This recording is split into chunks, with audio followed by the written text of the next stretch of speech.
കോഴിക്കോട് നാദാപുരത്ത് ഡ്രൈനേജിൽ യുവാവിനെ മരിച്ച നിലയിൽ കണ്ടെത്തി. വളയം മൗവഞ്ചേരിയിൽ അനീഷാണ് മരിച്ചത്. മരണത്തിൽ ദുരൂഹതയെന്ന് ബന്ധുക്കൾ ആരോപിക്കുന്നു. വിശദാംശങ്ങളുമായി കോഴിക്കോട് നിന്നും മേഘന മുരളി നമ്മളോടൊപ്പം ചേരുന്നുണ്ട്. മേഘന, ഇതെങ്ങനെയാണ് യുവാവിന്റെ മൃതദേഹം ഈ ഡ്രൈനേജിൽ കണ്ടെത്തിയത്? ഇതെപ്പോഴാണ് മരണം സംഭവിച്ചത്? എന്തെങ്കിലും ദുരൂഹതയുണ്ടെന്നുള്ള ഒരു വിവരം കൂടി പുറത്തു വരുന്നുണ്ടല്ലോ. എന്തൊക്കെയാണ് ഇതിന്റെ വിവരങ്ങൾ?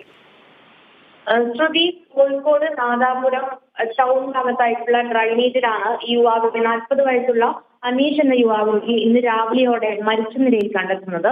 പ്രദേശവാസികളായ നാട്ടുകാരാണ് ഈ യുവാവിനെ ഡ്രൈനേജിൽ വീട് കിടക്കുന്ന രീതിയിൽ കണ്ടത്. പിന്നീട് സ്വകാര്യ ആശുപത്രിയിൽ കൊണ്ടുപോയെങ്കിലും സംഭവ സ്ഥലത്ത് തന്നെ അനീഷ് മരിച്ചിരുന്നു എന്നുള്ളതാണ് വിവരം. ശരീരത്താകെ പരിക്കുകളുണ്ട്. മാത്രമല്ല, ഈ ആശുപത്രിയിൽ എത്തിക്കുന്നതിന് മുന്നേ തന്നെ മരിച്ച യുവാവിനെ വീട്ടുകാരുടെ ഒരു ഭാഗം, മരിച്ച യുവാവിന്റെ വീട്ടുകാരുടെ ഒരു ഭാഗം എന്ന് പറയുന്നത് യുവാവിനെ മദ്യപിക്കുകയോ അല്ലെങ്കിൽ അങ്ങനെ മറ്റ് അസുഖങ്ങളോ ഉള്ള വ്യക്തിയല്ല.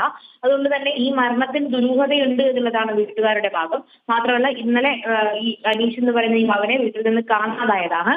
ശേഷം ഇന്ന് രാവിലെ മരിച്ച നിലയിൽ കണ്ടെത്തുകയായിരുന്നു. ഇപ്പോൾ അനീഷിന്റെ മൃതദേഹം മാഹിയിലെ ആശുപത്രിയിലാണുള്ളത്. പള്ളുരുത്തി പോലീസ് സംഭവ സ്ഥലത്തെത്തി ഇൻക്വസ്റ്റ് നടപടികൾ പൂർത്തിയാക്കിയിട്ടുണ്ട്. ശേഷം പോസ്റ്റ്മോർട്ടത്തിനായിട്ടാണ് മാഹിയിലെ ആശുപത്രിയിലേക്ക് എത്തിച്ചിരിക്കുന്നത്. ഇതിൽ കുടുംബത്തിന്റെ ഒരു ഭാഗം എന്ന് പറയുന്നത് ഇതിൽ തുടർ അന്വേഷണം വേണം, വിശദമായിട്ടുള്ള പരിശോധനകൾ നടത്തണം എന്നുള്ളതാണ്. അതിനായി വ്യക്തമാണ്. കോഴിക്കോട് നാദാപുരത്താണ് യുവാവിനെ മരിച്ച നിലയിൽ കണ്ടത്. ഡ്രൈനേജിലാണ് മൃതദേഹം കണ്ടെത്തിയത്.